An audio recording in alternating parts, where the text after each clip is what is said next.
Hi, everyone. This is Carrie Cassidy from Project Camelot, and I'm very excited tonight to bring you David Adair. He's going to be speaking next week at the UFO Con conference, and this is kind of a preliminary update on what he's been doing, and he is a fascinating man. Many people will know his name. Some people may be unfamiliar. And I'm going to read a short bio here while I get him on the screen for you.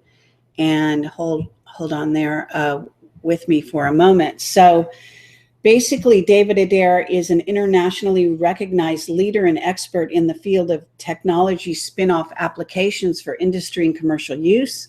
He's worked as a research scientist in the areas of engineering, jet engine technology, rocket science, and nuclear physics. And at the age of 11, he built his first rocket. And it was quite extraordinary. And I'm going to let him tell you a little bit about that. And then at the age of 17, he also built a rocket that was called an electromagnetic fusion containment engine. And it was the first of its kind. And he says it was launched on June 20th, 1971 from White Sands Missile Proving Grounds. And he was awarded the most outstanding in the field of engineering sciences from the United States Air Force. So I've had a long discussion with David. David, you want to say hello to everyone? I'm going to unmute you here, and I hope this is working. Yeah, go right ahead and say hi to everyone. Hello, everyone. Okay, and it's great to have you on the show. We're going to do a quick test for sound to make sure that everything's okay with the audience. I have a live audience, by the way, so okay. So they can give us feedback in the chat. Excellent. And so if we do have any problems with sound, we're going to know because they're going to tell us. Okay.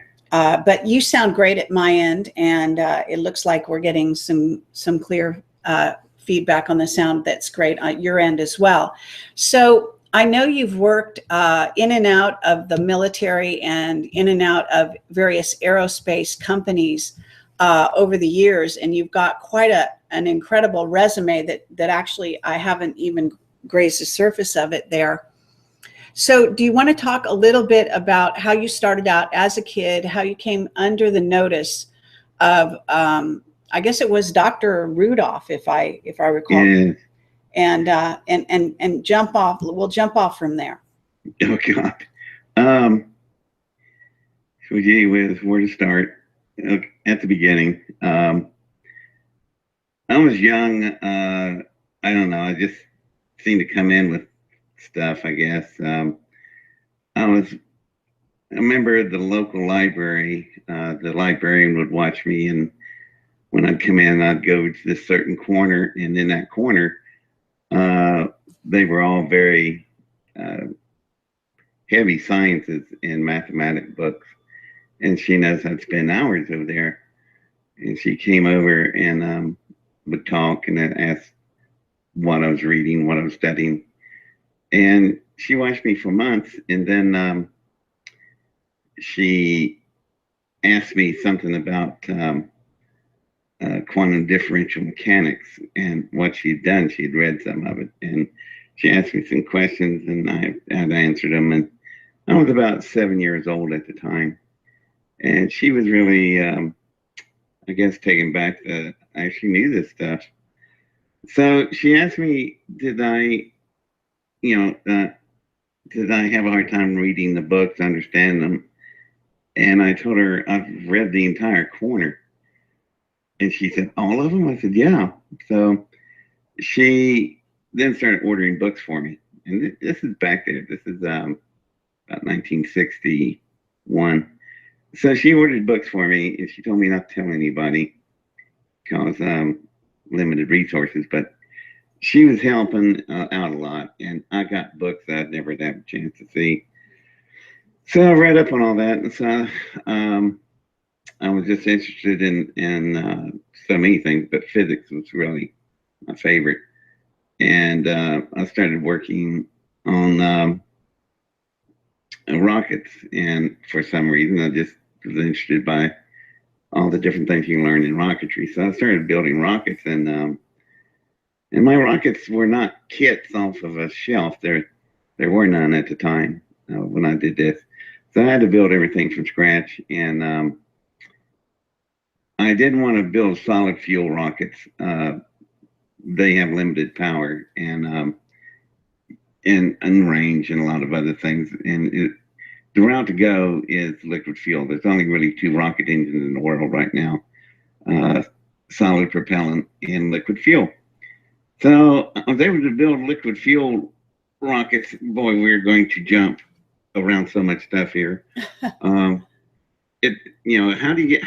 could a kid have an opportunity to build, a liquid fuel rocket is a cryogenic engine.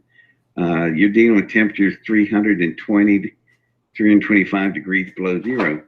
You have to have special containers, special equipment to house that kind of stuff, like liquid oxygen, liquid nitrogen, liquid hydrogen, all that stuff. So it's cryogenic fuels. Ordinarily, nobody would have access to this stuff, but and I'm skipping a big part. My dad was a coal miner in West Virginia. I was born in Welch, West Virginia. There, right next to us was Coalwood, West Virginia, and a guy named Homer Hickman was born there.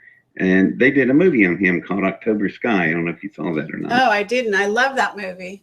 Yeah, well, we were born 3 miles from each other, and I was born in Welch, which is where the science fair was, if you remember the movie. Yes. So anyway, now he's 11 or 12 years older than me, and so we agree. It must be something in the water back at that place. Both of us did rocketry to get out of there. He got a scholarship and went to academia and private aerospace companies. I ended up into the military, and I went that route. And so we both kind of. But you were actually sort of kidnapped or something, weren't you, to get into the military? Yeah. There's so much things that it took. In 1996, it took Art Bell from 11 p.m. to 6 a.m. in the morning, 7 hours on the radio to get the story out there. Just so much detail, and it flows just like a movie because it's life. I lived this thing. There's a lot of characters involved, a lot of stuff. For instance, and it all layered on top of each other, because once you hear one section, we move to the next, you'll see what all the stuff I did in the first section being applied into the second, and it goes on down the line like that. It's all connected because it's chronological in sequence, like our timeline is, and of life, and just lived it. Back to my dad with, he was a coal miner, but he was super gifted in auto mechanics. So my grandfather, which that movie October Sky, if you remember, there was an old man in a suit standing behind Homer's father, and they referred to him as the mine superintendent. That is my mother's father. That's my grandfather. Okay. So I'm that close into the story. So my grandfather didn't want, my mother's father didn't want possibility that his grandkid's father, my dad, would be killed in a mine. So he got a gas station that my dad could take over, and it was a real success from the first day. A lot of customers. Dad could just fix cars and they stayed fixed. But I remember, this is leading up, I'm answering your question of how could I work with cryogenic fluids. So bear with me here and you'll see how this thing flows right into it. So Dad had his garage, and his best customers would come in at 3 or 4 in the morning. And I remember I was just really small, a toddler, and I remember my parents hanging blankets over the windows so you couldn't see the lights on at night in the garage. And the reason why, these cars would come in and they had tanks, 200-gallon tanks in the trunk. It's not gasoline. They're moonshine runners. And these moon runners have to have really highly tuned cars to outrun the revenuers who are looking for garage lights at 3 in the morning. So that's where these cars are getting tuned up.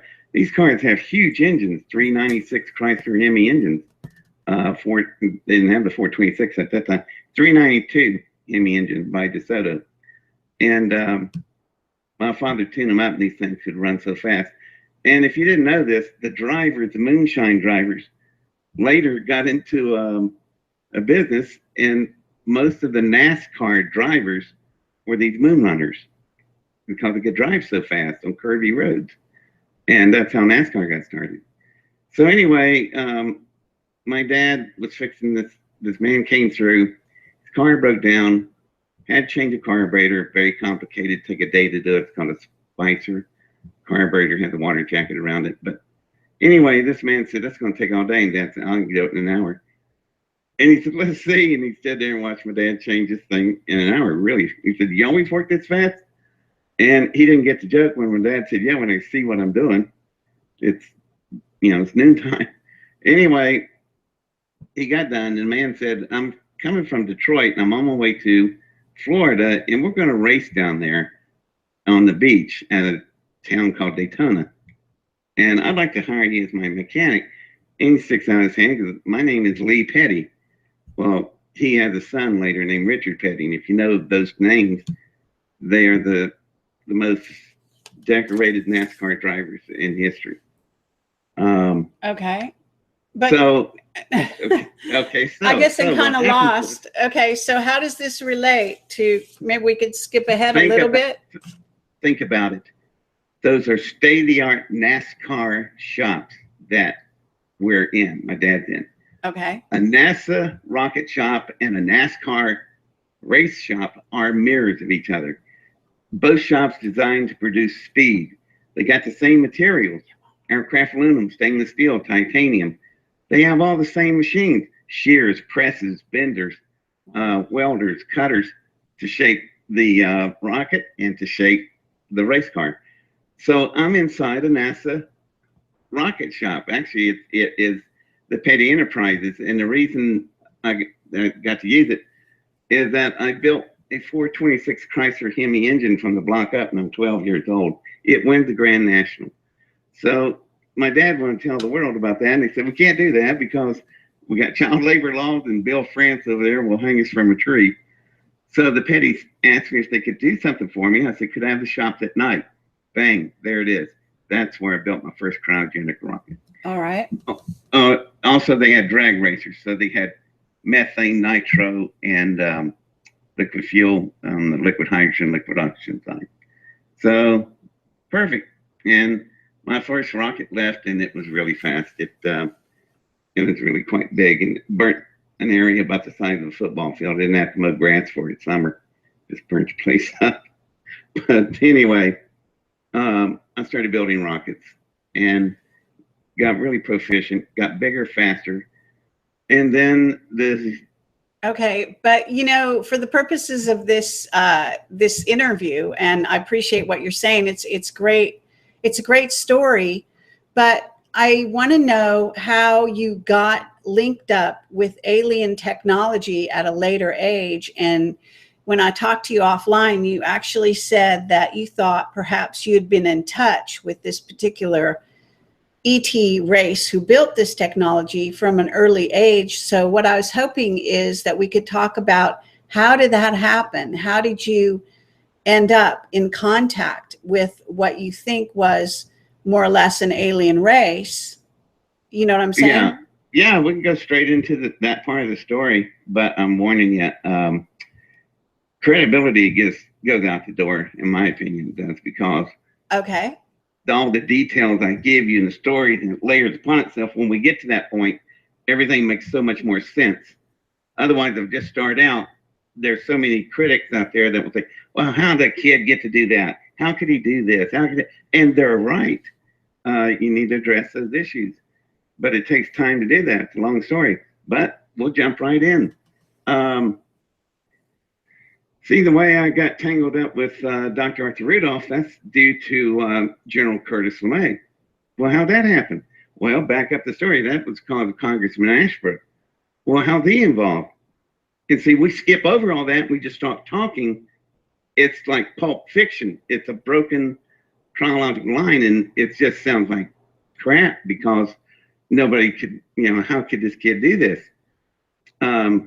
But let's just jump. Yeah, what happened was I was taken to Area 51 after my rocket landed there, and it was commandeered back at White Sands, New Mexico, because this black Lear or black DC-9 jet pulled up, and out comes this guy, and his name is Dr. Arthur Rudolph. I'm skipping over so much detail. But anyway, Rudolph, he was a difficult person to deal with. Okay, well, maybe we could go to where you met von Braun when you were a kid. You were helping NASA out, right? And working around von Braun. And is that how you met Rudolph? Because I was just wondering. No, that's not how it happened at all. All right. No, what happened was, see, I had been working with General Curtis LeMay. Now, if you don't know who he is, look him up in the history book. He's your former chief of the Joint Chiefs. He was designer of the B-52 Stratofortress. He also is the man who founded SAC, Strategic Air Command, or nuclear deterrent forces that fly 24/7. He was also President Kennedy's right-hand man in the Cuban Missile Crisis. He was the guy that had his finger over the button. Very powerful individual. So how does a 15-year-old kid get hooked up with him? See, just credibility just hanging out in the wind there. But it's really quite logical. We lived at that time, we lived in Mount Vernon, Ohio. And my mother was an LPN, licensed practical nurse, and she worked at Martin Memorial Hospital. Well, there's 2 patients there, actually just one at that time. And this guy's is about 92 years old, and he's in the coronary care unit. My mother was the technician in charge on the 3rd shift. Well, this guy's name is LeMay, and he's an elderly man, and his son comes to visit him about 3 in the morning, and his son is Curtis LeMay. And my mother is the supervising cardio care technician of LeMay's father. And he has to go through my mother to see his father. And my mother and General LeMay became good friends. And so after many, many months, Curtis LeMay asks my mother about her sons and family. And she just goes to describe me to him. He said he's building these rockets and launching them in cow fields, and there's all this other activity he's got going, and it's something about fusion containment. So he asked my mother, does he write any notes? And I do. I had a huge pad, 93 pages of it. Anyway, she takes that thing to work while I'm asleep and she works from 11 to 7. So LeMay looks at it, and then he turns around and asks my mom, you got a copier? And he copies a bunch of pages. Fortunately, he didn't get everything, but he took a few pages. Anyway, when he leaves, he goes to Battelle Memorial in Columbus, Ohio. If you look them up, they're a big research tank like RAND, some of the others. And he had them look at it, and he thought, is this just scribble or something to it? And they went, where'd you get this? There's some kid out in Cowfield. What's he doing? He goes, he's got some kind of fusion containment thing going on in a rocket engine. So that started the whole ball in a lot of areas. And finally, LeMay came to me and approached me if I wanted to build what I was planning to build, but I just didn't have the capabilities or resources or other supportive things I would need. Anyway, he offered all that to me. And he said, exactly what is it you're building? I said, it's going to be an electromagnetic fusion containment engine, but actually I'm trying to build the layout for a power plant, but the only way I can validate the fields, if they're going to close and hold, will be in a rocket engine. That way I can test it. And that's how the whole thing got started. And okay, so when you're at the conference, you know, the UFO Congress, right? Right.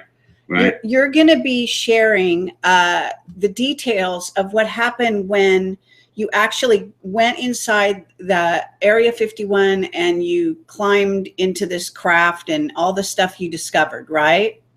Right. Am I right? Okay. Yeah. And people should know also that Mark McCandlish, right. saying his name may be wrong, McCandlish is, that's correct. Okay. He's going to be also helping you out, and he's a master illustrator, an aerospace designer illustrator. Is that correct? That is correct. And he is going to be a big help in a lot of areas. I've known Mark really for a long time, and I never thought about having him join in with the project. Well, I really hadn't planned on doing any of this until a more recent event happened. My wife died and changed my plans. But I talked to Mark about filling in the gaps visually of a lot of things I've done, and I've had got a lot of supporting evidence in my life documentaries that they're doing. They're almost done with. But anyway, he's perfect because of his background in aviation, and his skills as an artist is amazing. He's up there with Norman Rockwell. And so he'll be able to illustrate some of the things I was running into with this alien power plant. And as a matter of fact, he really turned out one drawing already that really looks great. Took us several different attempts to get it perfected. Same way that a person would describe an attacker and a police sketch artist. It's the same thing. I'm describing what I'm seeing, and Mark is drawing it, and I correct him as he goes, and we end up with pretty much close to what I was actually looking at. And this would be the first time anybody is ever going to see any of this. Right. So you already have a drawing. Now you're going to show that drawing, I assume, at the conference? Yes. All right. This particular drawing is where I was interacting with the power plant, and there's these pods that you could interact with. And anyway, it shows my hands fitting into the pods and what they look like. Okay. So it's pretty cool. And then I'll tell everybody what happened and in detail later, as Mark and I have time to work on it. All the words I'll be talking to you at the conference, behind me will be slide illustrations in great detail of everything I'll be talking about. But at this conference, we're only going to have one, but believe me, I can describe it well enough for you. But anyway, and you have also you have this. I don't know what you call it, eidetic memory or photographic memory, but you can recall every detail from your past. Isn't that right? And also word for word. Is that correct? Yeah, and mine functions a little different. I think I'm damaged goods, but it will pick. Sometimes I can get to pick my own, but lots of times it just seems to click in certain areas. Like if I was having a normal conversation with somebody at checkout at the grocery store, well, I'm just like the rest of everybody. I really won't remember that because it's such a common interaction. You're just going through motions. But when things that are really important, something that's really going on that's not normal, it clicks on, and boy, I can remember everything in detail. And it can come in handy. Okay, so I want to go back to the Rudolph, Dr. Rudolph's interaction with you, because he was a Nazi, and somehow you're saying that Curtis LeMay kind of connected you with Rudolph and brought you to his attention. You ended up going in that underground base, right? And then at a certain point, you really pissed off, Rudolph. Is that correct? Yeah, I sure did, along with the Air Force personnel. And that is a movie. That story, which you're going to tell at the conference, in my view, it's a movie. Yeah, well, I told you that my whole life's been like a movie, and those would all make great scenes, and you'll remember them. And now, see, when that was going on, that's kind of intense. So I remember the dialogue perfectly, just like a VCR camera. And it's interesting things people said back then under the circumstances. But and when that happened to you, you were 17 years old. Correct. It took us 26 and a half months from we started in January of 1969, and at June 20th, 1971, we launched. So that's about 26 and a half months, I believe. And okay, but when did you go into the underground base? Was it after you launched or before? After. After. We launched out of White Sands, New Mexico, but Rudolph made me reset the coordinates on navigation and put the rocket down exactly where he wanted it, which it did exactly where he wanted it. And he dropped it about 456 miles northwest of White Sands, New Mexico, and it dropped it in an area called Groom Lake, Nevada. And that's the only name I ever knew that place by. I never heard the name Area 51 until just recent years. But back then, in 1971, place was referred to as Groom Lake. And on the maps I looked, that's all that would say on the map. National Geo Survey maps would say Groom Lake, a dry lake bed. And which I thought that was odd because we were flying a DC-9, and when we get there, it's got rubber tires. And it's going to just plow up to its belly in a dry lake bed. And they told me, don't worry about it, get on board. So we get on board. And sure enough, we get there, and they have twin, what will be 10,000-foot runways. They hadn't had them finished yet, but there's a base there with, at that time, 3 hangars and support buildings around it, and water towers, stuff like that. And it looked like a normal Air Force base, except it's just not listed anywhere. It's under the influence or guardianship of Ellis Air Force Base.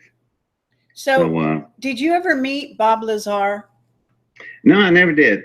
I would like to meet him. I thought he's an interesting person. I'd like to talk to him. I know he's embroiled in a real controversy and all this stuff, and I wasn't there with him, so I can't say, yeah, it's all real, it's true. His element story thing is very interesting. Is it possible? Yeah. Probable? I don't know. It could be. That's the thing. Since I've never met him, and I wasn't there when he was doing things, so I really can't comment much on it. I just speculate like everybody else. The only thing I think Bob Lazar is really guilty of is not being a physics teacher. He's really good at teaching physics.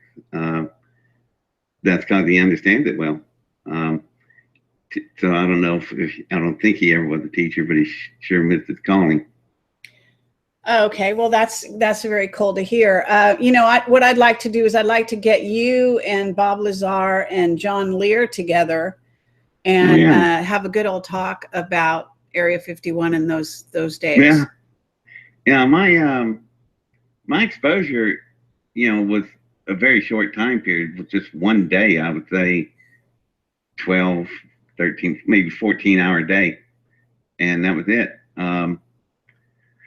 That was the first time when I was kidnapped, because they took me out of White Sands, where we launched, and went to where Bislam landed. That's the name of my rocket. However, a year later, I was in graduation line at high school, and I'm out in the front shaking hands with the parents, and this guy shaking his ice cold hand. I turned to look at him, and two guys in black suits and mirror sunglasses, so help me, and a little black skinny tie. and he hands me this letter, and I open it up, and it says, "Greetings, I'm drafted."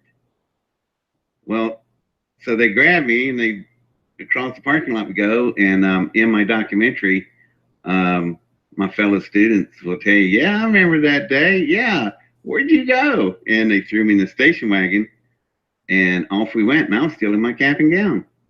So you were drafted at the age of, what was that, 17 still?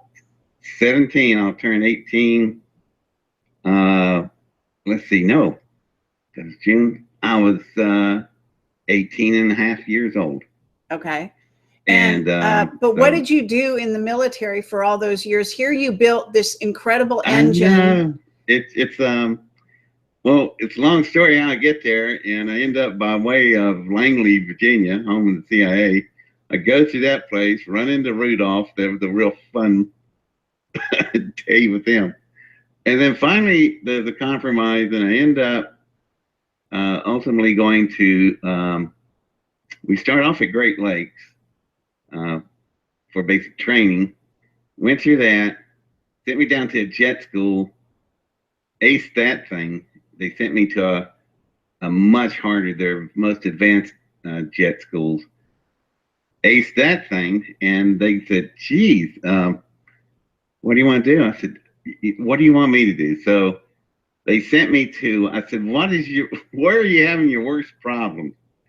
And they sent me to Norfolk, and this is 1973. And they are building the F-14, the Tomcat. It's Detroit, there at Norfolk, for the Tomcat. And I didn't know, they just, really didn't know what the specs was on it until I got there. And so they were having problems with everything from thrust to power and stuff. Anyway, I worked on that and solved a couple of things for them. But anyway, so you did not go to Vietnam directly. You ended up kind of in a circuitous. Yeah. Well, originally, I think plans were to send me to Vietnam, probably put me on the front line. I'm dead, and I'll be problem solved for whoever's got a problem. But in the meantime, I think there was some definite infighting going on between Rudolph, the CIA, and definitely the Air Force, and then the Navy got involved. So it was probably the Pentagon versus the CIA. And I'm just a little pawn in a tug of war here. And in the meantime, they throw me in jet schools, and the Navy comes back and goes, "This dude's got talent. We might want to look at him." So they gave me another program called NESAP. And NESAP is a program, I think they still have it today. Anyway, it's a place where a way you can go from enlisted ranks to commissioned officers ranks without having to go through college. But you get college along the way. But it's a program where if you got a particularly gifted person in enlisted ranks, you want to advance him. And I'm only 18. I hadn't had time to go to college. It's when I should be going. Instead of being pulled around to all these different needs the military has. So I ended up going to that. But the whole thing was when I was taken from the graduation line, that's the second time they grabbed me. And that time it cost me 11 years. I spent 11 years in the Navy. And so you disappear for 11 years, but when you had that run-in with Rudolph, right, you said back at the CIA, right. I don't know whether the story, people know the end of the story because, it has been out there a few times, but in the end, you did something that so angered that man. So how did you get out of it? I mean, how did, without him shooting you, what did you say to him? Did you say, you were a patriot, but you wanted peace, so you didn't want your engine to be used for war? Or what did you say? Well, we skipped over all that. That will be in the conference. Right. it's a confrontation I have with Rudolph over what they brought me there to see and why I was actually brought to Area 51. I wasn't brought there, just to show me something. I was brought there to unravel a problem for them. And the thing was, the very thing I created, my electromagnetic fusion containment engine, which is just a prototype, just a test, but the speed at which it made it from the launch pad to space and then back to Groom Lake, the speed at which it moved is what caused all the problems. It was the fastest thing ever seen, ever. And the reason why, imagine a rocket that's got a sun for an engine, the power of an entire sun, and it could flat move. As a matter of fact, it's so fast, it's really not practically designed where you would launch that thing from Earth. You would have to launch somewhere out in space, preferably L5, where the gravitational tides are equal out there, because when this thing leaves, it's so fast, gravitational forces would kill any organic thing inside. It just turned it into a liquid.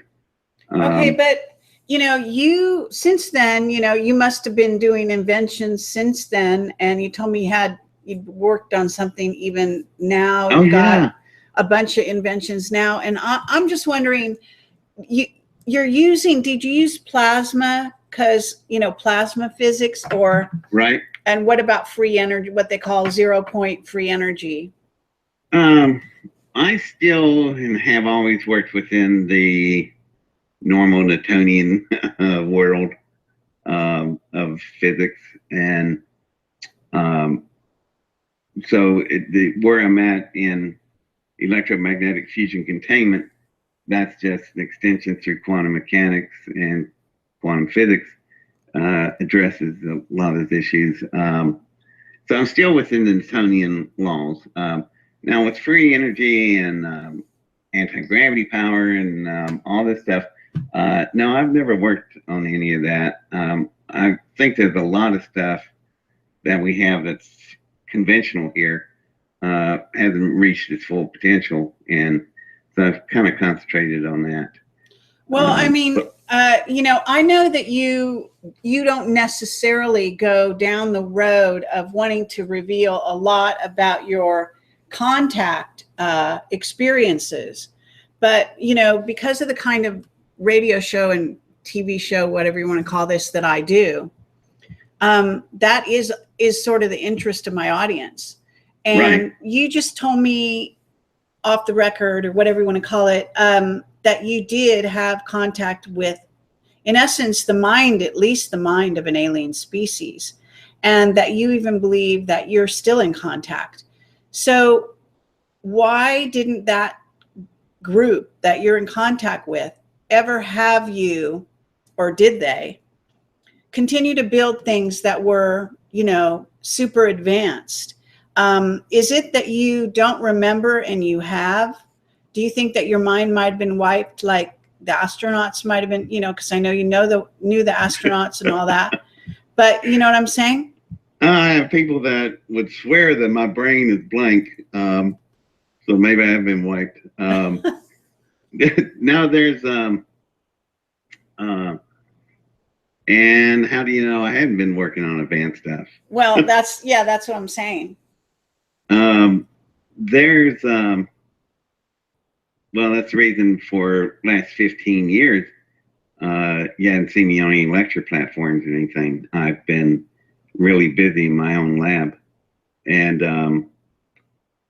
I've done well in life. So I retired when I was 50. That was 13 years ago, and had my own, still do. I have my own lab, my own home, on a mountain. So yeah, I've worked on some interesting stuff. Let me ask you a question. Here's a riddle for you, things I have to work on. You got a reactor sitting over there, and you open the door, it's emitting x-rays. So you slide a piece of lead between you and the x-rays, and you stop the x-rays, right? Right. Well, then following that matrix of thought, why can't you slide something between you and the earth and separate yourself from gravity? Stop the gravity pull. It's very logical. That's very logical. Follows the matrix. Well, it's only logical if you think gravity comes from the earth. Well, the point I'm getting across is it doesn't work that way. And it's extremely difficult. It's why no one's ever been able to figure it out. How do you get anti-gravity? What is it? Because trying to research it, it absolutely goes against everything you understand in physics. So that's why you haven't seen anybody floating around with anti-gravity, at least not in mainstream public. Now maybe somebody else has developed it, not that I know of, but that's the kind of stuff that I do work in. It's areas that's conventional stuff. All right. Well, I mean, have you heard of John Hutchinson, for example? No, I haven't. I got to keep in mind, I don't stay up with a lot of the current stuff or other fields that much. I'm pretty much in my own world here in my lab, but so I focus on certain things. But I know, but I appreciate what you are saying and what you're talking about. But the audience will have to appreciate that we are not going to talk about the crux of the matter here, because this is something he's reserving for when he talks at the conference, and exactly. we don't want to take away from that. But yeah, I am given some liberty here to at least get you to talk around the subject and also to talk about things that won't necessarily come up at the conference. And right. And I am hoping to do a further interview with you once sort of the cat's out of the bag and you've done your presentation and so on. But I don't believe it makes any sense that the secret space program, even though you did something that really pissed them off, I don't believe they left you alone all these years. My background is so convoluted, and I'm definitely a blade that cuts both ways. So what that means is that there's things I do I think does bother me. They'll even tell me, and we'll work out a compromise. And the reason I work with them, or they work with me, or there's a working environment, is because I've done so many things for them, and some things I've done against them, but they still need me. So there's a balance there, and that's why I'm still here. All right. So you have a security oath. We do want to say this, right? Right. We want people to understand that, David Adair, he's not trying to avoid any answers here. He's just letting you know that he has a security oath he's still under in certain circumstances, correct? Correct. For the United States Navy. Now, you're talking to Bob Dean on the phone, isn't that right? Yeah. Oh, it's so pleasant. He calls me about once every other week, and we talk about everything imaginable. He is such a smart guy, and now he had his 88th birthday, I think 9 days ago.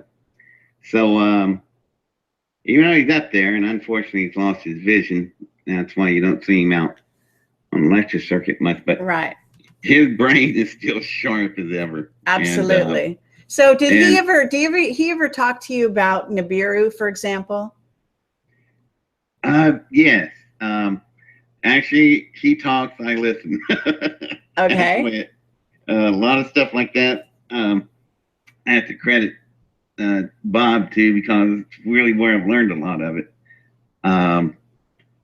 But yeah, and what? But you did work for Homeland Security a few years ago, and you are aware of threatening EMP, that sort of thing? Right. Boy, now there's a whole subject area. God.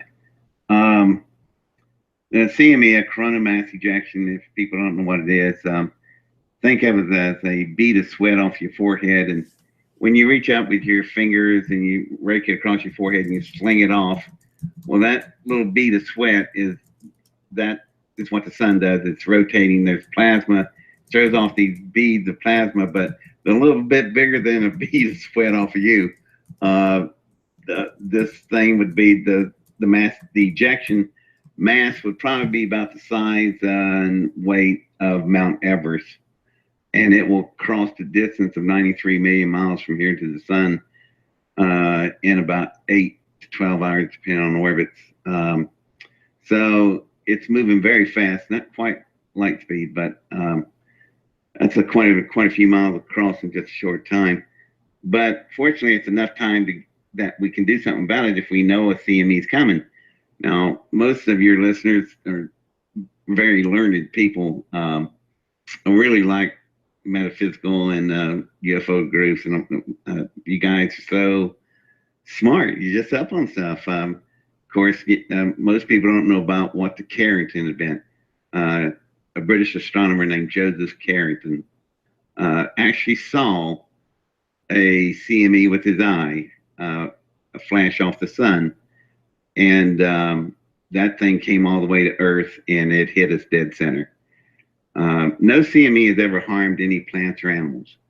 What it'll do, it'll crash into the Van Allen radiation belt. It'll curve around them, split in half, and the two halves will collide on the far side, and then they cascade down. The energy does, the plasma energy will come down through the upper atmospheres and cascade over the face of the Earth. And that night, your aurora borealis will be so charged, it'll be all the way down to the equator. And you can read a newspaper by it at 3 o'clock in the morning. That was the Carrington event. The only thing you had in September of 1859 was telegraphs. And so they had to restring their wires and stomp out some small fires, and that was it. But if CME hits today, your entire power grid is 40 feet in the air, all of it. And it will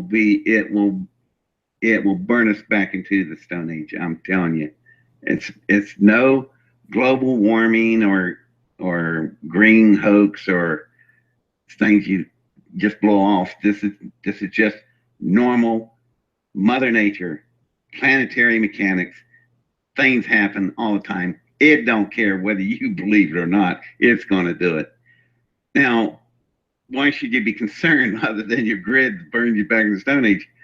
Well, buddy, once again, your audience probably knows this, but July 23rd, 2012, the Mayans were right. They were just 6 days off. Not bad for far back, what, 1,500, 2,000 years ago. They said, you guys are all going to die on 2012. Well, they just about had it right, because what happened on July 23rd, 2012, media barely said anything about it. The perfect storm of CMEs happened. There were 3 of them, actually 4, CMEs, all in a row, all heading straight for Earth. The first one, when it would hit, it would weaken the Van Allen radiation belt. And then number 3 and 4 would hit, and they are each twice the size of the Carrington event. And if all three of those things hit us on July 23rd, I would not be talking to you. There would be no communications even now. It would have taken us back to 1800s. I don't know how much fire there would be from the transformers exploding. They're filled with oil. They'll spike. Some are going to burn, fire. You got no way to put it out because the fire departments don't work. Pumps don't pump. Okay, well, let me just kind of interrupt you there. Sorry about this, because I've interviewed a guy named Matt Stein he went to MIT, and he's written a book, When Technology Fails, and he's gone into all the things that'll happen in the event of a CME, also of an EMP. And I think a man-made EMP might be a little more likely than the CME side of it. But let's say there's a CME. Well, for instance, the July 23rd event, it only passed 121,000 miles away, less than half of the distance to the moon. It passed right by it. If we had been 6 days earlier in orbit, it would have hit us dead center. Now, the point to that all is, I can tell you something with some real certainty in celestial mechanics, which I know just a little bit about, is that for something to pass that close to you in a rhythmatic system that can be mathematically projected, and it's a clear warning you're going to get hit very soon. All right. Well, what about the notion? Okay, what about the notion that the moon has been put in place? That the moon is not what we think it is. That it's hollow. That Phobos is a command and control center. That planets can be driven like cars basically, and that they're hollowed out and occupied by various races from other planets and so on. And I know you agree that there are races from many of the galaxies out there, and the likelihood is so high. And I don't know if you've ever met, aside from the interaction you had with what appears to possibly be a biological entity that had artificial intelligence within Area 51. But what I'm saying to you is there's intelligence out there. Some of it wants to protect the Earth, no doubt. But if Bob Dean talks to you about Nibiru, you see Nibiru may be interfering with some of our weather at this point, or maybe a planetoid, an incoming planetoid that's coming in, which there's also some other people that are reporting certain things like a Dyson sphere that might be bringing along with it a group of planets, etc. So have you heard some of these theories? Yes, I have. I really, the Dyson sphere, man, that'd be something to see. But unfortunately, a lot of these events don't spell a very good time for us. And you better hope there's some controlling force out there, because we really should have bought it on July 23rd. All right. Something may have interfered and caused that, just ever so slightly slow down in orbit. It could be in a lot of ways. You could manipulate things where we just get missed. Well, but you dealt with Rudolph, you dealt with von Braun, so you dealt with some pretty high-level Nazis in your time. You were deep in the secret space program, whether you don't seem to know it or not, I don't really know. But, or maybe just being careful about it. But, what I'm wondering is, did you ever meet any aliens, face-to-face humanoid aliens, whether they were Nordics or Anunnaki, etc.? In your travels, you met Carl Sagan, you met Isaac Asimov, you told me. You probably met all kinds of amazing, illustrious individuals. Have you met any aliens? None that I know of, but that doesn't mean I didn't. If it's a Nordic, you wouldn't really know. I guess they didn't want you to know. Right. But as far as I know, I've never met an alien, and I've never seen a spaceship or an alien spacecraft.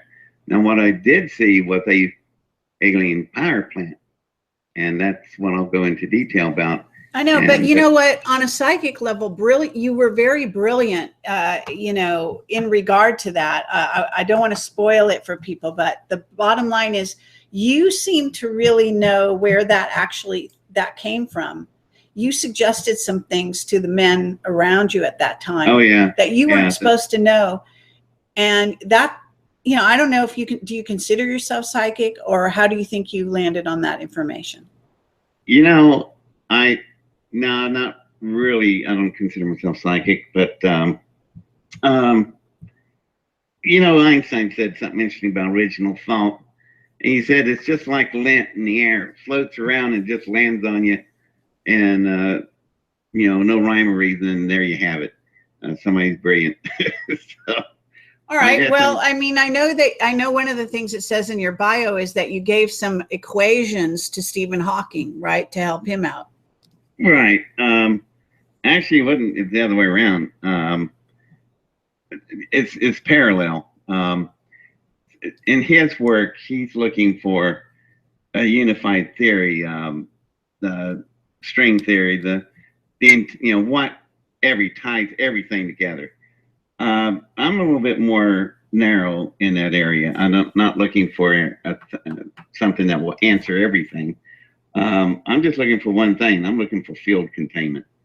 And field containment is what all the other large physicist groups like CERN, a lot of other, Princeton, anybody involved in electromagnetic fusion containment, we're all looking for the same thing, and that is field containment. What does that mean? What does that mean? Well, see, you need to understand what our power systems run, how they operate. You imagine it, simply put, you detonate a nuclear chain reaction, an H bomb, and you'll be able to contain it in a bottle. Right. Right. Yeah, that's a dream. Well, it's more than a dream. That's actually what we're doing. You build these electromagnetic force fields that are so powerful that they have the ability to contain an H bomb with no problem. And don't sit there and go, "Oh, this is nonsense. There's no material could hold that, that kind of heat and pressure. There's no way you could do that." Well, yes, you can, and we've already done it. And there's something out in nature that we learned from that proves that it can be done, and that is a black hole. A black hole will move over to a sun, suck it in, and it is gone forever. Now, what is the sun? It's a continuous chain reaction of nuclear energy. So a sun is hundreds of millions of H bombs going off continuously, simultaneously. And the force wants to blow out. Well, what about the notion that that we live in an electric universe? Well, actually, there's some truth to that statement. For instance, the thing that we absolutely know of as a constant positive and negative charge, it is found out through the entire universe. That means in all the galaxies, in all the solar systems, on all the planets, on all the moons, Earth, everywhere, that we have a positive and negative charge. And you find it everywhere, and it's constant. So with that, technically speaking, it's very correct. You live in an electric universe. It's everywhere. It's kind of like all right. I have a witness called Mark Richards who worked in the secret space program as a captain for the Navy. He says that we are going interstellar and that we get our fuel from neutron stars at this time, and that's the most advanced technology out there. It's out there. You know what a neutron star is? Man, this is mind-boggling. A neutron star is a star that's collapsed on itself. And you got to understand some interplanetary physics here to really get the gist of this, of what he just said. Imagine a star. Ours is a medium-sized star. It's a yellow star. Let's jump to a blue giant. And let's say it's 500,000 miles across its face. Imagine how much that thing weighs. Well, eventually, gravity always wins. Always. The sun will run out of its energy, like ours will one day. And that mass of exploding bombs, the force wants to blow out, and the mass of the gravity pulls it back in. And one's blowing out, one's pulling in, and they equalize each other until they're stable. And that's a normal star. Well, in the end, gravity always wins. You'll run out of fuel, gravity field will pull it in. So now let's get that 500,000 mile cross sun, and let's say it's done squeezed itself down to the size of a baseball. But now get this, it still weighs as much when it was 500,000 miles across. So imagine how heavy that baseball is. And this is fact. This is all science, physics, fact. No science fiction here. As a matter of fact, give you an example of how heavy and condensed a neutron star is. I cut out, with my magic knife, I'll cut out a sugar cube size of its mass. And I'm holding it in my hand and I drop it on the floor. It'll go through the floor, clear through Earth, then the gravity field of the Earth will pull it back, and it'll keep going until it shreds this entire Earth, like paper going through a shredder. That's how dense neutron stars are. So if you're making your fuel out of that, brother, what kind of process that would be, what the technology would be at the end of the scale. So your caller was absolutely right. Now, whether we're doing that or not, I can't say because I hadn't seen the process. But what he suggested, that we're getting our fuel from that is one heck of a implication he just said. All right. I got another one for you. I've got a photographer named of John Leonard Walson, who's become a good friend, and he has photographed using a telescope and I don't know, some kind of, I don't know if it's those night vision goggles or what it is, how he does it, but he's photographed craft that look like light craft. Have you ever seen them? They're alongside the sun, and they're actually getting energy from the sun. Have you seen those? No, that's strange. The only thing that ever had happen in my life was by sheer accident. And I don't know if it's the same thing he's talking about. But I was laying in a pool, a hot tub, and the sun was going down, and the sun got just behind the building. And so the building was blocking the sun, and I could see the corona of the sun. I had my sunglasses on, polarized, so I'm getting a good look at the corona. And lo and behold, I'm laying in LA, by the way, coming from the left, from the ocean, coming through into the sun's corona. You couldn't see it until it passed into the corona. And when it was in the corona with the sun blocked, I saw it perfectly, and it looked like, the best way to describe it, like a flying arrowhead. Very sleek, very aerodynamic, no sound, no noise. And when it left the sun's corona, it just became translucent again. And I thought, no, I just imagined that. And I'm sitting there going, that did not happen. And by the time I said that, a second one, just a few feet lower than it, come into the sun's corona, became visible. Then when it went out the corona, couldn't see it. Now, if you're trying to look at it straight on, you'd never see it because the sun would blind you. This is just perfect serendipity where I was aligned with the building, aligned with the sun, and these two crafts came in. And by the way, where they were heading in the direction of, they were heading toward Las Vegas on past the Groom Lake. How about that? So I'll give you that. I have no explanation. It's a functional multiple technologies. You got propulsion. You got some kind of, I don't know, some way of cloaking the dang thing, and totally silent, and moving at a normal speed of a normal sized jet. So it wasn't super fast, but then I haven't seen the other stuff. That thing could probably jump the warp drive. I wouldn't know, but I can't explain that one. But I know what I saw.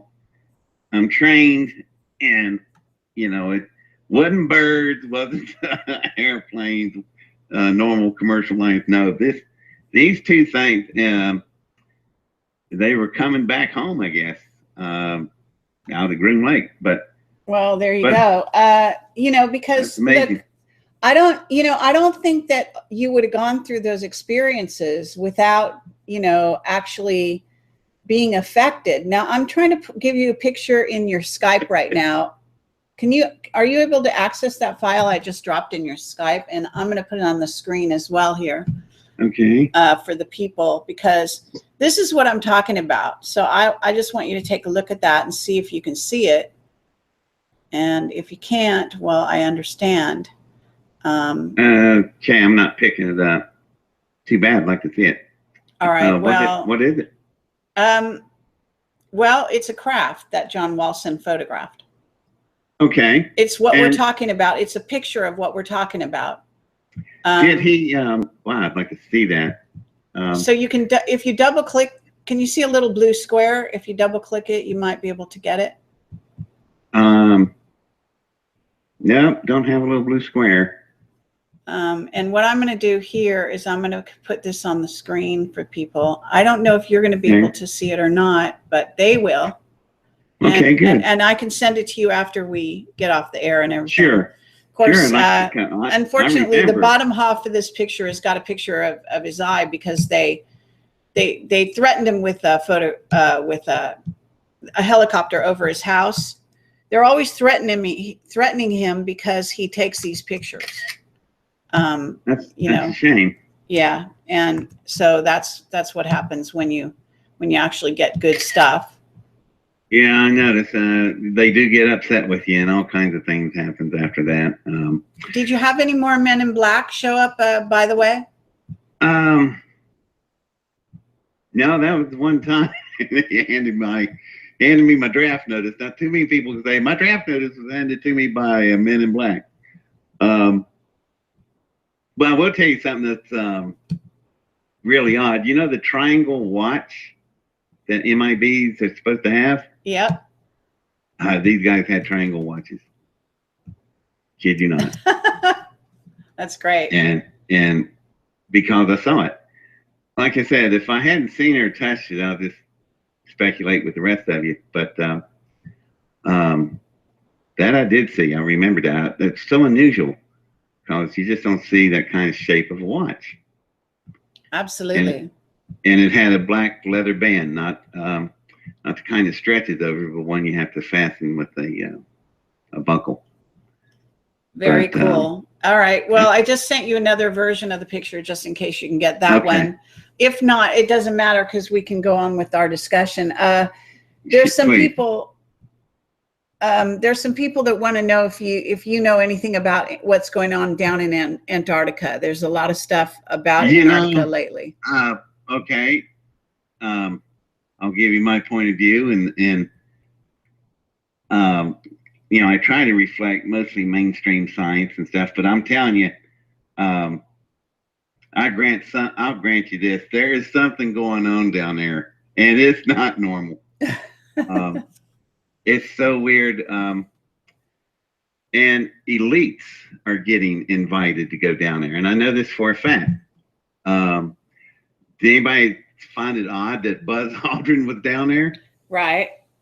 And I mean, why did he say that there was something so evil down there? What do you think he was referring to? I'm not sure, but I know. Think about this. He has a heart attack while he's there. Right. So I would suggest maybe it's something that he saw. Right.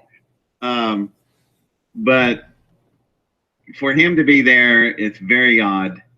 And then there's been some big name people, but it looks like they're inviting the elite to come. But I do know of a few friends of mine that got invited, and they asked me if they should go. Is there something to it? And I said, yeah, apparently check and see that people went down there and make sure they come back. If they're back and they seem normal, I'd go for it. Yeah, go down there and see if you get a chance to be offered, go take a look. I think I've heard some theories. I don't know what it is. I think it's some form where it's absolute, proof positive. Some advanced civilization, ancient, that was here before us, and they found them. And the way they're carrying on with it really makes you wonder if the people aren't still alive and well, meaning the inhabitants of the advanced civilization. The thing was discovered by accident. You know that. It because of the climate change and the melting of both poles, the ice had melted so much there that one of our observational satellites for the Navy picked up on it. And it showed a big dark triangle image under the ice, which later we find out is to be a pyramid.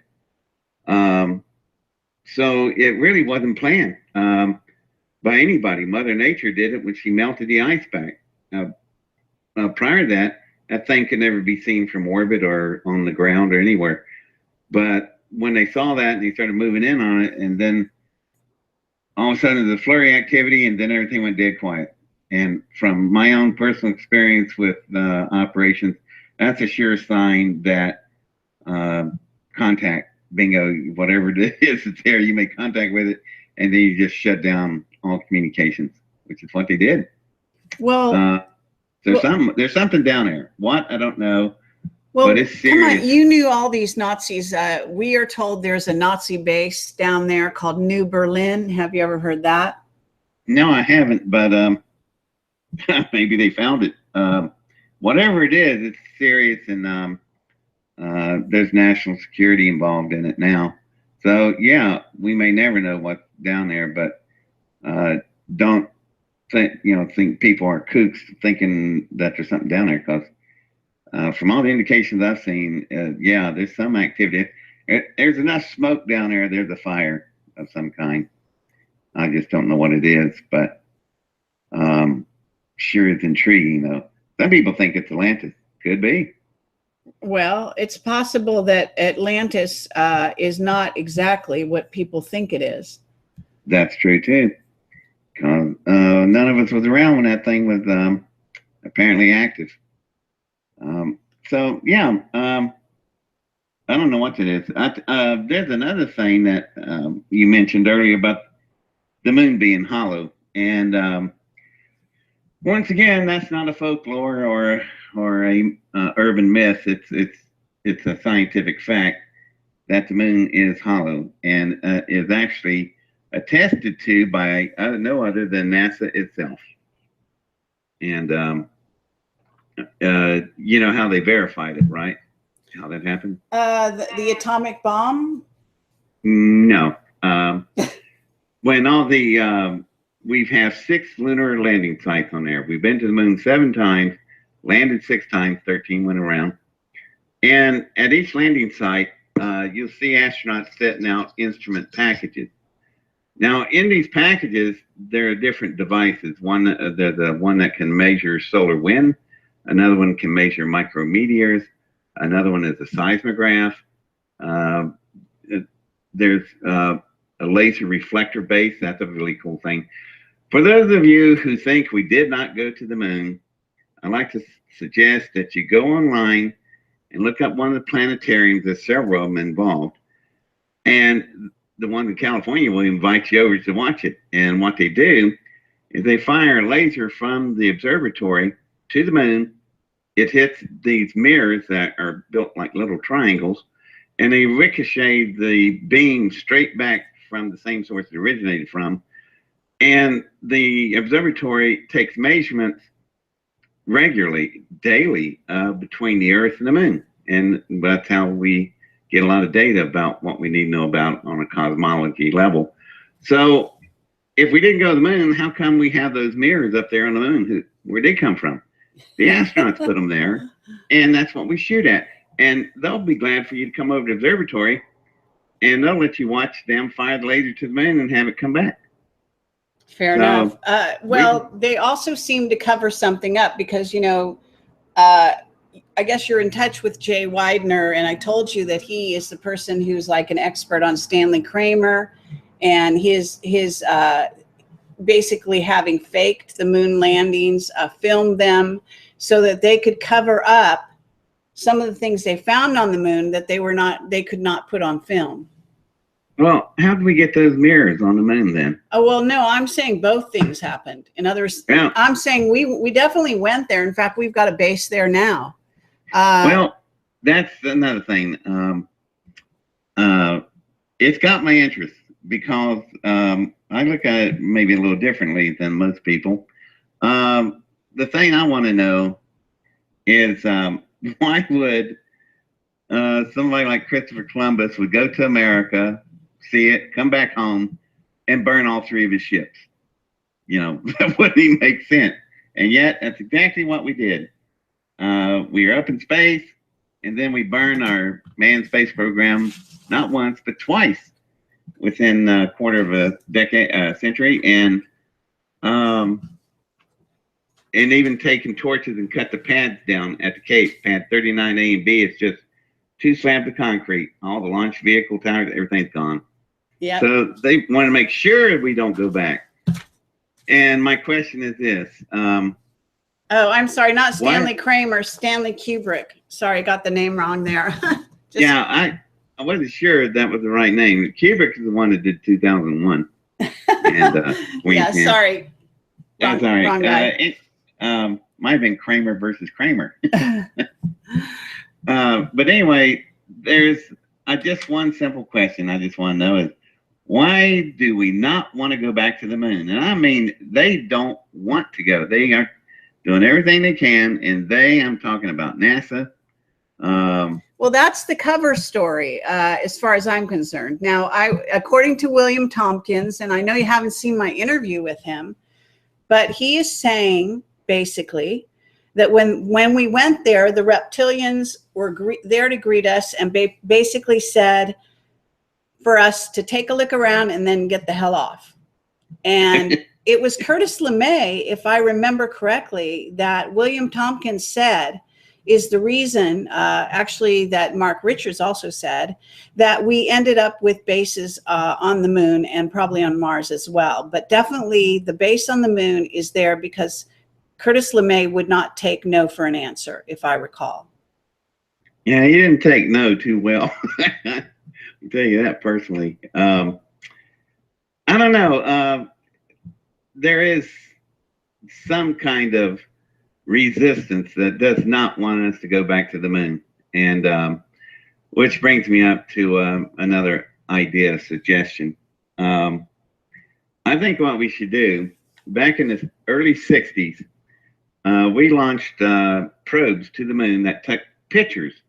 Just rapid pictures, snap, snap, snap, snap, all the way to impact. And they were called Lunar Explorer and Lunar Ranger.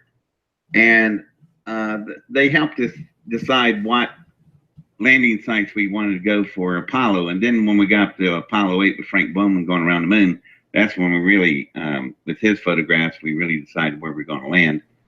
But I would like to do something different, and it would work. So I was on a program, and I think it was Coast to Coast, can't remember. But anyway, one of these programs, I said, I'm getting an awful lot of emails from people who used to work in the space program, and some of them are still current. And all of these guys are, rocket engineers, just good old plain rocket propulsion people. And when they heard my suggestion, they offered to come and work for almost free, just minimum wage, because they want to really do what I suggested. My suggestion is that you get somebody like a 1%er, got billions, don't know what to do with. For less than $1 billion, you can get yourself some off-the-shelf hardware, because we did this back in 1960s, and build a rocket, put our new high-definition cameras on it, launch it from Sea Launch. That is a huge floating platform, about bigger than Deepwater Horizon. And you launch rockets at the equator.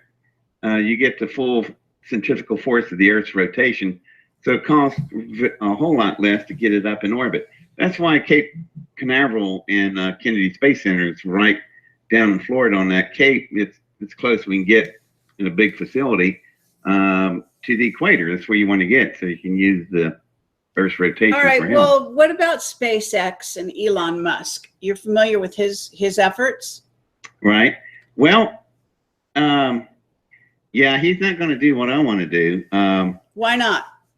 Because my proposal is you get these rockets built, you launch them off the Sea Launch, they go out in orbit. When they head to the moon, you pick out 10 or 11 targets. The 10 targets I picked came off of a video called Moon Bases. I watched that thing, and I first, skeptical, and I'm looking at it. But I'll give you this. There are things on the moon I saw in that film. I just don't know what they are, and I think they do warrant a very close look. So your 10 targets come off of that film. And, like the chimney, the arch, there were several other things they had. Oh, yeah. And so you take these, just like the Lunar Explorer and Ranger did, these cameras come flying in, and you direct them with our navigation of today. We'll go right in and drop a camera literally right on top of this structure, taking pictures. If the thing's got door handles, we'll see them. So I'd like to see what's up there. And then I suggested why we don't go back to the moon. Do you know over the course of 40, 50 years, we've been shooting stuff at the moon and landing there. The Apollo astronauts themselves left 96 bags of feces up there. We left 400,000 tons of crap on the moon. Spent rockets, packages, just, cameras. It comes up. They have a complete inventory. I have the list. It's online. 400,000 tons of crap we have dropped on the moon. So I submit this to you. You shoot one of those probes I'm talking about to go to the chimney or the arch, and about the third probe we send up there, some little creature walks out with a shoulder-fired weapon and blow our probe clear out of the sky. Well, at that moment, we will know for sure somebody's there, and they're pissed off that we're shooting stuff at them. And I suggest what they told everybody back in the Apollo program, if all this is going to follow that train of thought, that they told us, get the heck off the moon, don't ever come back, and stop littering our yard. I mean, how if I came to your house and dropped 400,000 tons of crap and waste onto your property, you're not going to be too happy with me. Well, so it depends what they're doing up there in the first place and what kind of crap they're creating, I would have to say. I mean, it may be we build too much out of this, too much conspiracy, too much interplanetary stuff, intergalactic galaxies, all that. How about just somebody actually owns the moon, flew the thing here, parked it here when we were still primates, and actually it was a lot earlier than that. There's some Native American things I've researched that mentions the sky without a moon. Right. So anyway, the moon comes in, it parks itself, which that I can explain to you on a blackboard in math. That's not possible because the moon and the Earth, look at the size of them. Look at the two moons of Mars, Deimos and Phobos. They're small, just baseball things looking next to the Mars. Our moon is way too big for the Earth to capture. It just can't be done. I did the math. It can't be done. And it parked itself so perfectly, it makes a total lunar and solar eclipse. Right. I mean, the odds of that thing doing that precisely is just astronomical. Exactly. So, yeah, it's probably an artificial device. We know it's hollow because we fired the upper stage of the lunar lander back into the moon when the astronauts crawled back into the command module to go home. And what did we leave there? Seismographs. So when that top half of the lunar lander smashed into the moon, it resonated for hours. And then one test that they did, they put rockets on the upper stage, drive it in harder, more impact. The moon resonated like a bell for 3 days on the seismograph. So it's absolutely hollow. So what's going on there? That doesn't make sense. So much stuff about the moon doesn't make sense. All right. And yet all you want to hear is go to Mars, make movies about going to Mars. Hell with Mars, 42 million miles one way. And my God, the moon is only 240,000 miles away, and we don't know what's up there. Okay, let me throw something else at you. What about artificial intelligence, quantum computers, and a company called D-Wave? Geordie Rose, have you heard of him? No, I haven't, but that's probably because it's a little bit out of my area. However, I do know something about AI, and you ever heard of a pear, like the fruit? You ever heard of Pear Research?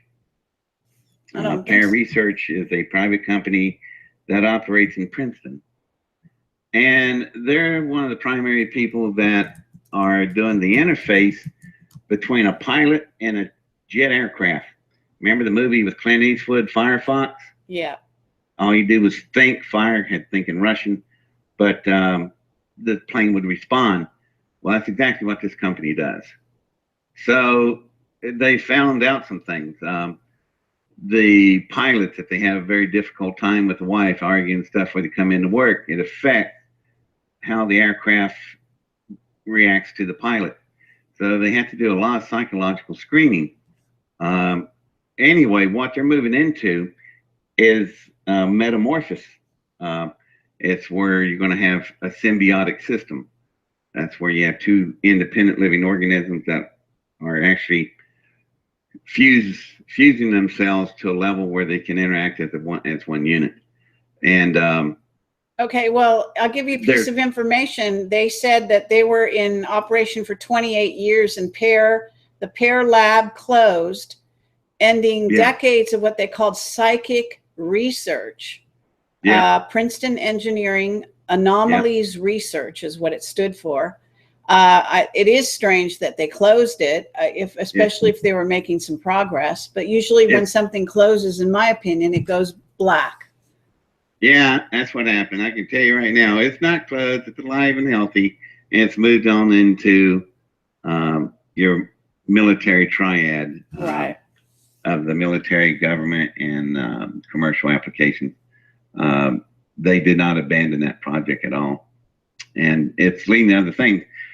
And the reason that's important and relative to me is because I saw something that is the ultimate form of symbiotic relationships. So I wonder where these people got that idea. You sure as hell did. Back in, when you were 17 years old, you saw the ultimate in that, and no doubt about it. You also saw some, I think you said teardrop shaped craft that you just kind of were cruising by. There are people that say they see teardrop shaped craft.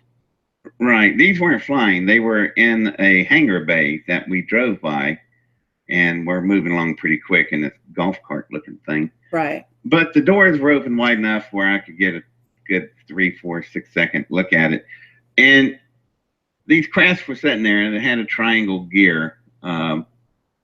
So it meaning that there were 3 wheels spread out, one under left and right sides of its body in the nose area. And there were power cables hooked to it. There were NC8 units, that's power units that supplies power to aircraft and jets. You see them hook up to them all the time.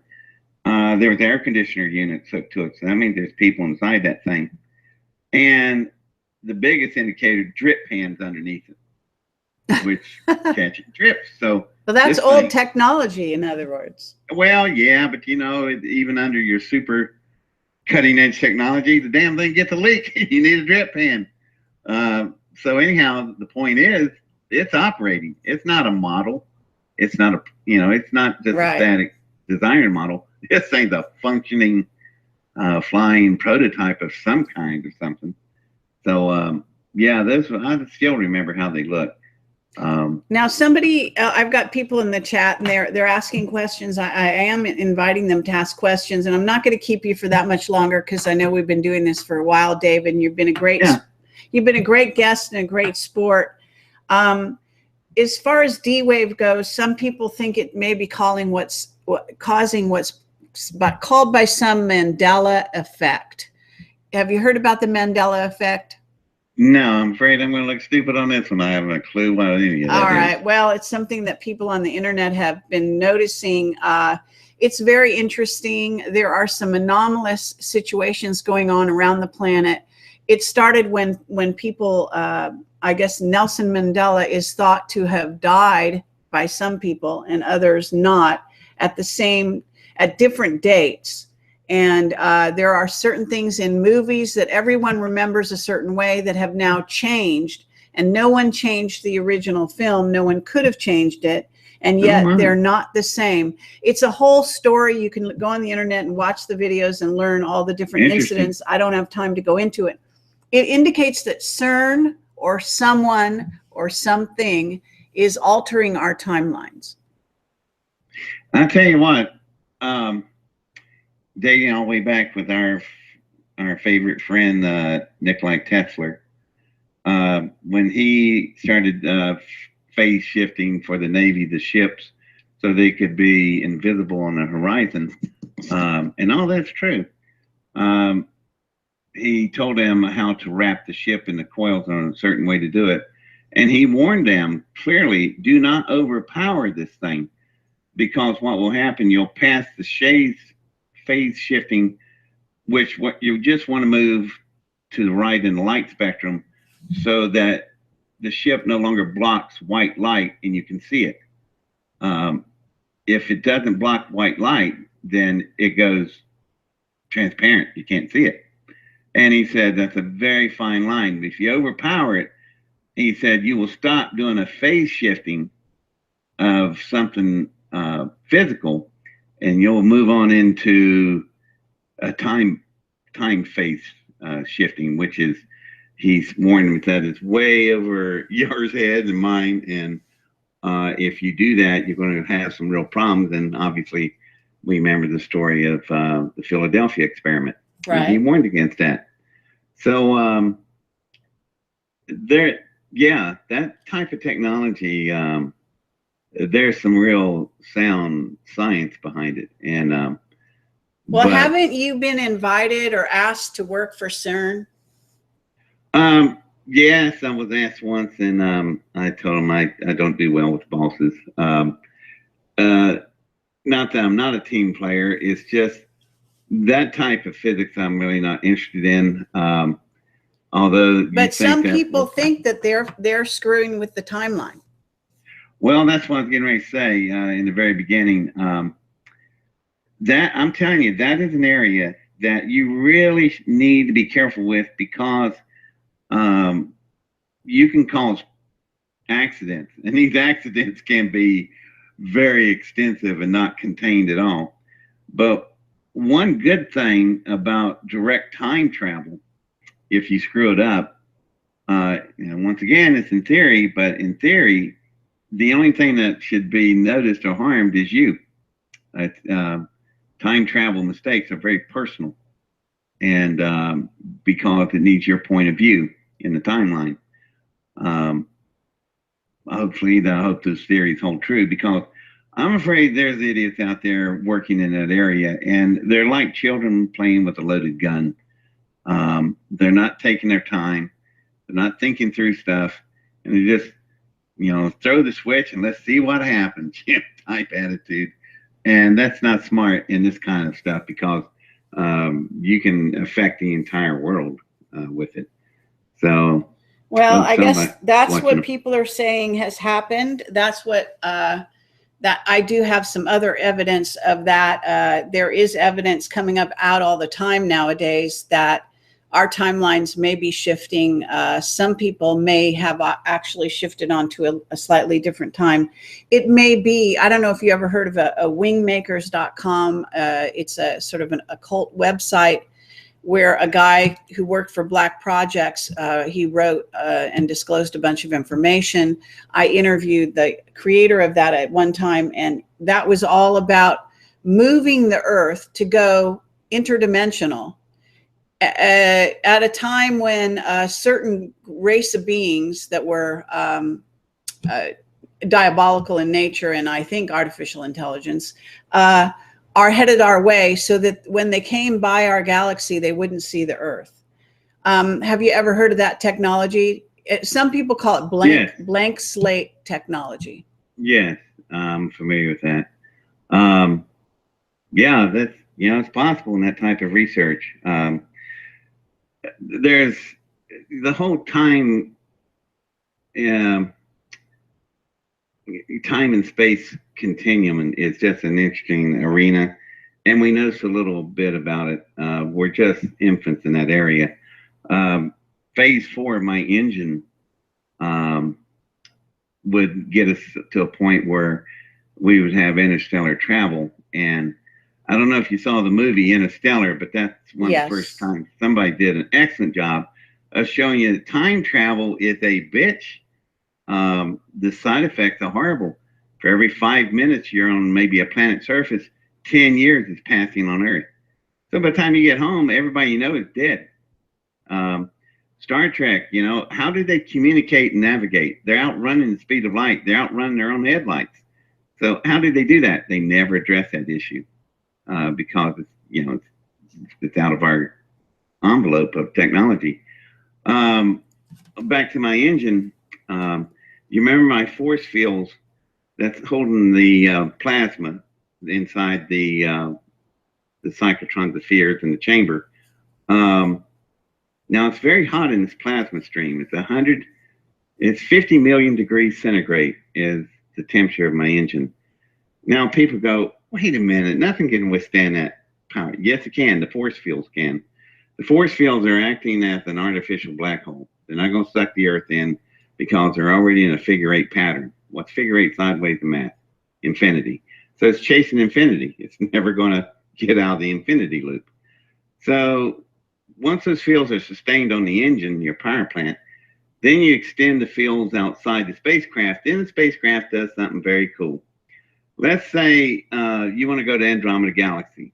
Well, now we're facing a problem and a riddle that Einstein once asked. He said, how do you go millions of times faster than the speed of light without breaking the speed of light and remain constant in Newtonian laws? Well, I figured that out. And I figured that out back in 1971 when I built my electromagnetic fusion containment engine. And the way it operates is that everybody thinks the fastest way to get somewhere is a straight line. Well, that's linear distance. That's in a 3-dimensional plane on a linear distance, and that's it. Well, no, that's not it. There's a whole nother way of going at it. You turn on my secondary fields, and then space is like a fabric. It will wrap around the spacecraft like a burrito. And it's pulling the point you want to get to you. Let's say it's Andromeda Galaxy. Sure. Once it's wrapped around in your craft, then the craft moves forward at half light speed. And it's only going through, imagine if you take a burrito, it's really long, you roll it up tight, you squeeze it, and you look at the edge. That edge is the distance, the actual linear distance you're going to travel, which is not much. So in about 2 minutes your time, you turn your engines off or turn your secondary fields off. And when space unrolls itself, you're setting over an Andromeda Galaxy, and you've gotten there in 2 minutes, and you went millions of times faster than the speed of light, but you didn't go faster than the speed of light. So, right. So isn't that calling bending the space-time, right? Yeah, it's bending space-time, but it's doing it with what the twist is. You have control of this, so you can come back. So what you have is the ability to travel anywhere you want to within your time span of your life, 70, 80 years, and you're not breaking the speed of light, and you're staying within the interstellar laws. It's just a way of, with my engine, the math, the algorithms, and all the extraneous other things that go with it, the Mobius, all this stuff come together, and that's how we come up with where we could use this form of energy for stellar travel. And meanwhile, back on Earth, all your power needs to be met by this. Okay, but let me ask you something. Have you ever tried to build a craft, put the engine in it, and get off the planet? Yeah, well, I retired. I did well, but I didn't do that well. It would take, I need a 1%er to join in. And then, yeah, I could build some interesting stuff like that. You know, I'm having a hard enough time. I've tried twice now to give my fusion containment material over, and have met with hard resistance both times.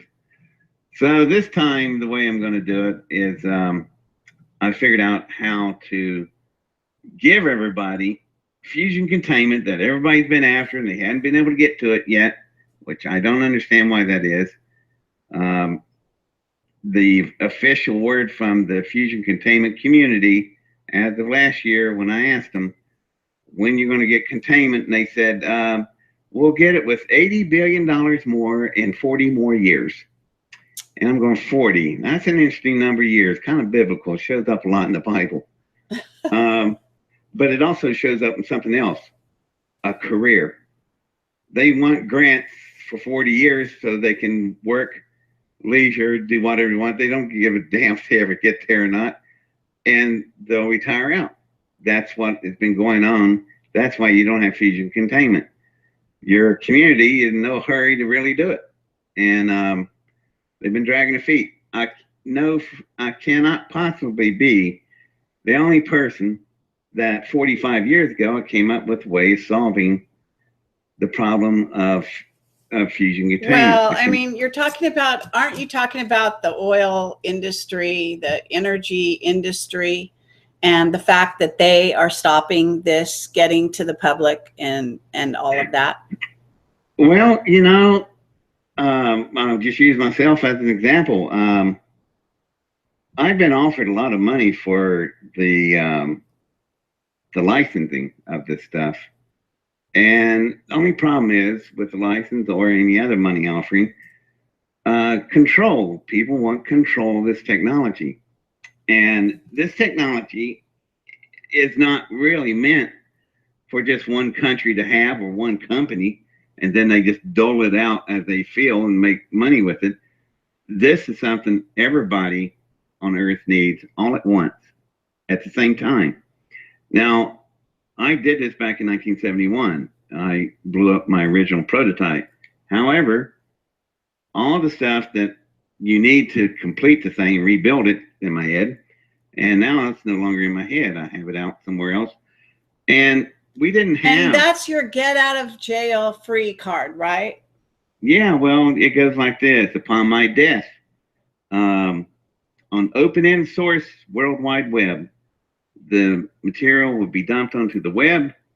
It goes to everybody. Yeah, that means Russia, China, North Korea, Iran. Yeah, they all get it. Just like United States, England, Italy, everybody gets it at the same time. And you'll be able to replicate it because it's not just the formulas, it's the instruction sheet. But thanks to Mark McCandless, you will have schematics and blueprints. And thanks to another guy in California in 3D manufacturing, I will leave you a fully scaled, correctly engineered prototype model of the alien engine in mind with the drawings, the blueprints, and all the math, and anybody can replicate it. And you want them to do it for two reasons. One, the minute some lab builds it, gets the same results I did, the technology is validated. No more arguments. Second, you'll want everybody to do it because if you have a house you're trying to clean, it's filled with smoke, smog, and pollution, you get the kitchen all cleaned up, but the bedrooms and the bathrooms are horrible. Well, you want them to use the same thing so you get your house cleaned up. That's why everybody gets the technology all at once. So everybody uses it, and who doesn't want to use it? The fusion containment system is a nuclear power plant that in a nuclear power system you have not met. You've met the evil twin, fission and conventional fusion. Both leave radioactive waste. They both have can be a meltdown. You can make nuclear weapon warhead fuel with it. Just a lot of nasty problems. With my system, no waste, none, because I don't have big pile rods. I just use 2 baby-sized peas of fuel. And the fuel, basic fuel, deuterium, seawater out of the oceans. You think you got enough fuel? So this also system will allow clean thermal fusion power. When it runs and you shut off the reactor, you can walk in the reactor in a shirt because there's zero radiation. Remember, they're running at 50 million degrees centigrade, 10,000 times hotter than the corona of the sun, and there's nothing left. It's total clean. And you know all that nasty fuel that you got piled up in Yucca Mountain wherever they moved it? You take all that nasty stuff, build one of my power plants next to it so you don't have to transport it, feed it into the nuclear power plant, it will eat it and no radiation. You clean up all the old radioactive waste and get free energy out. Well, they could sure use you over at Fukushima, apparently. Yeah, I've been watching that for a while. You know, that thing still is hot and active as it was the last day we saw it on TV. If nothing's changed, it's still burning over there. You got 4 Chernobyls running. That's right. And nobody wants to talk about that. Your Pacific Ocean is slowly being totally polluted. You cannot eat yellowfin tuna anymore in the Pacific Ocean. It's all contaminated. Those things are radioactive. Right. They had, I guess, their little livers and stuff actually hung on to the radioactivity. It's too bad. I mean, and Japanese got that. Boy, did Anybody heard of anything called the Cove? Yeah, now turn the tables on you. The Cove. Have you heard of it? I think I have. Yeah, dolphins. Yeah. Where Japanese had this big cove, and you couldn't get to it by car. You'd have to get a boat and ride around into it. But people would occasionally see a wounded dolphin go by where its side was split open. Well, what they do over at the cove, they draw in dolphins by the thousands, and they kill millions of dolphins a year at this cove, and they just haul them out of there. And the reason they're doing it said, oh, it's eating their fish and their competitor. You know why Japan got Fukushima? What took out the 4 power plants? The ocean. I think Neptune had enough, and he just decided to level the playing field for the dolphins, and he just took out 4 nuclear power plants and literally crippled forever Japan right now. Well, from what I understand, that was man-made and it was payback, but it was also something to geoengineer the atmosphere of the planet and to make it more conducive to certain races that want to change and terraform our Earth. And it's also to create what is in essence X-Men. Human beings that are mutants that can have special powers, etc. When you get a lot of radiation on pregnant women and babies, then you get mutations, and they're trying to change the human genome.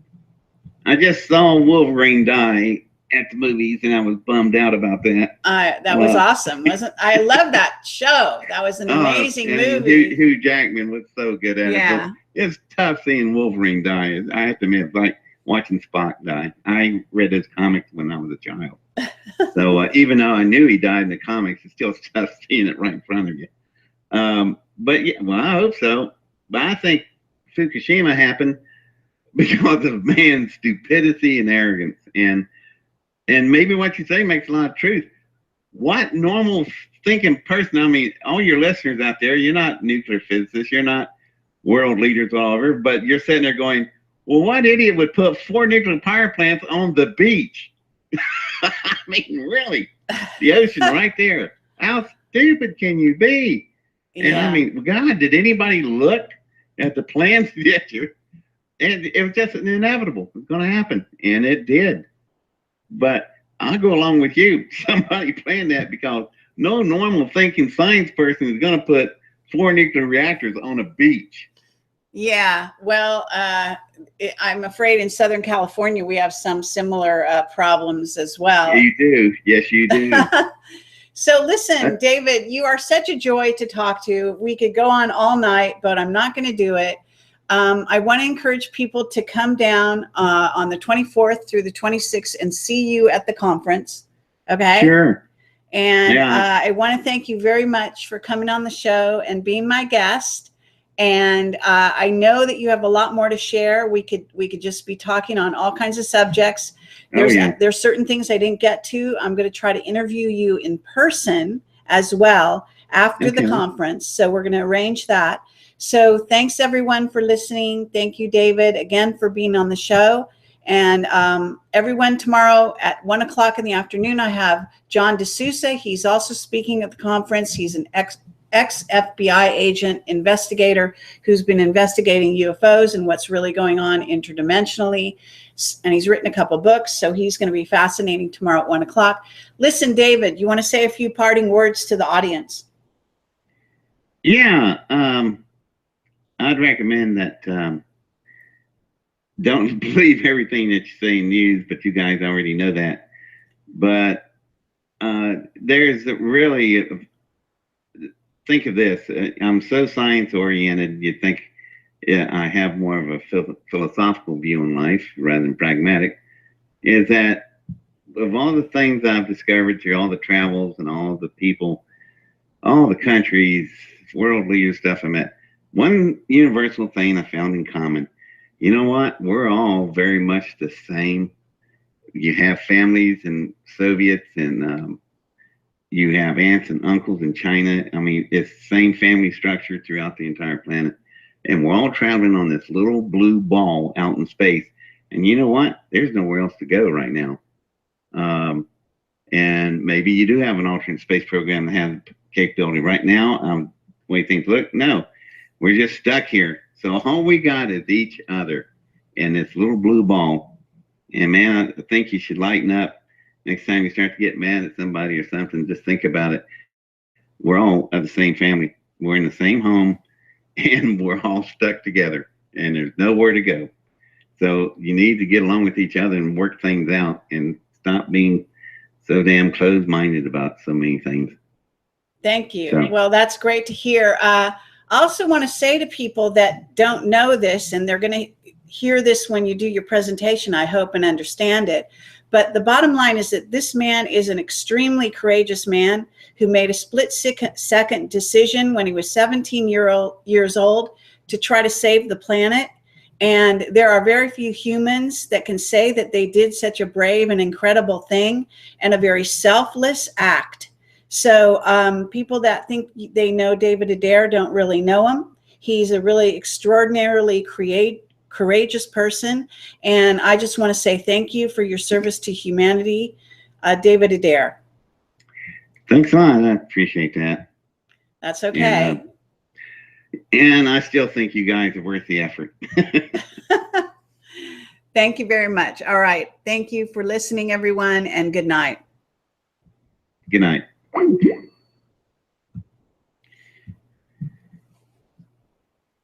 And then we'll be back tomorrow, like I said, at 1 o'clock. So please stay tuned. Thank you.